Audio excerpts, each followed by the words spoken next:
ورجعت لكم ومكملين بجولاتنا في بريشيا، وبريشيا اللي موجودة في شمال إيطاليا. تعالوا بقى نتعرف ونشوف حياة وثقافة شعوب عالم غيرنا. فصل الصيف هنا وبالتحديد شهر أغسطس بتكون الدنيا زحمة جدا جدا، وده بسبب الأجازات اللي بتكون في أوروبا. بما إننا في إيطاليا وإيطاليا من الدول السياحية، فهتلاقي السياح موجودين في كل حتة في إيطاليا. ورغم إن بريشيا أو وسط البلد في بريشيا مش من المعالم السياحية قوي أو على خريطة السايح اللي بيجي إيطاليا، إلا أن هتلاقي دايما الدنيا زحمه ومليانه بالطليان والسياح. تعال بقى النهارده نكمل جولتنا، دي تعتبر الجوله الثانيه في بريشيا. اللي ما اتفرجش على الجوله الاولى هتلاقيها موجوده عندك في فيديو القناه، ومصورين فيها البحيره ومصورين فيها بقى منظر الجبال والخضار والناس اللي بتتمشى كده على البحيره، وحاجه قمه الروعه. تعالوا بقى نكمل في جولتنا وهفرجكم النهارده شكل وسط البلد والناس هنا عايشه ازاي او بتستمتع بوقتها ازاي. والله ما عارف اروح بيكم فين الاول. بصوا، هو في حفلتين او في بندين كده شغالين في الشارع، في البند اللي قدامي ده وفي بند في ظهري. تعالوا نصور البند او الناس اللي بتغني قدامنا دي ونشوفهم بيعملوا ايه ولا ايه اللي بيحصل، وارجع تاني اخدكم في البند اللي شغال في ظهري في ورا.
But by the time I saw faces of faces, and 9 years old kid, I never ever was great before. Never one goes to play football like kids, not for sure. Even if I was only 9 years old, unlike my friends, you know I was mature. So I surely know my friends, I was always let the truth, unlike my boy. I never ever understood the useless of life to another man.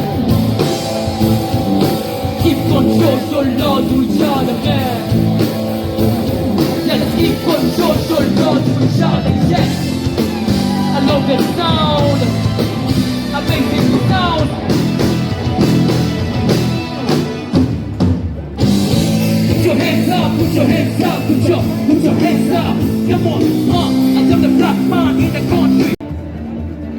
خلصنا بقى الرزع الاولاني. تعالوا بقى ندخل على الرزع الثاني. هندخل بقى نشوف البند الثاني بيغنوا ايه، بس هم هناك مش بيغنوا، اعتقد هم بيرقصوا صلصه، اللي هي الرقصات البرازيليه دي اعتقد.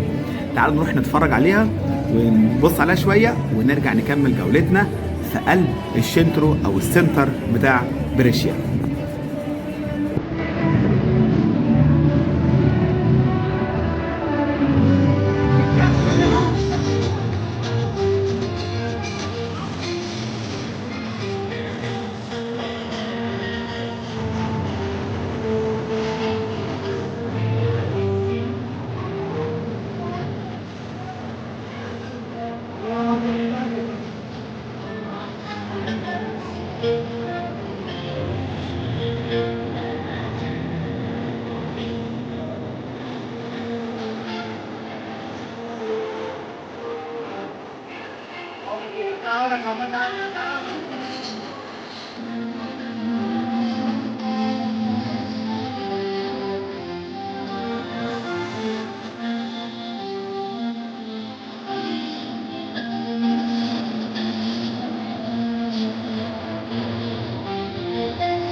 اللغه بتاعتنا لو تعرفوا، بس ده على اصله.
يعني